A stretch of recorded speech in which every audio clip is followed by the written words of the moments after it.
Ако државата можеше да се задолжи за споменици, тоа може да го стори и за здравјето на граѓаните и за спас на стопанството, рекоа денеска од текстилниот кластер. Според нив, неопходни се итни и конкретни мерки зашто во спротивно следува целосен крах на економијата. Ако не се дефинираат мерките точно и без стратегија, се ќе биде на ниво на популизам.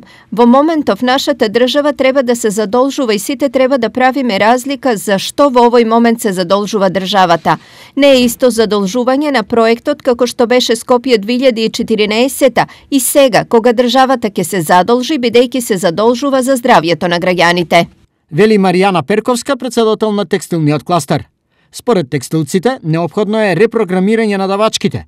Во услови кога се соочуваат со намалување на интензитетот на работа, поради отежнатата испорака на репроматеријалите од странските партнери, текстилната индустрија да се ангажира за потребите на државата. Дополнително, текстилниот сектор бараат прогласување на кризна состојба, а тоа го објаснуваат најмалку со две причини.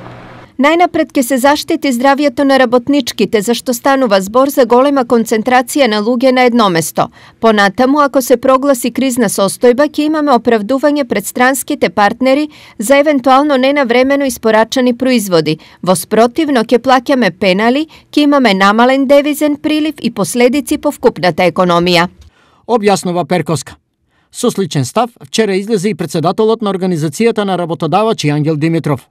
Во случај таму состојбата да ескалира, ние ќе мора исто така да ги затвориме сите наши компании, да се проноси воредна состојба у државата и да се настои да се намалат штетите. Идентична ситуација владее и во кожарството, но и во останатите стопански гранки.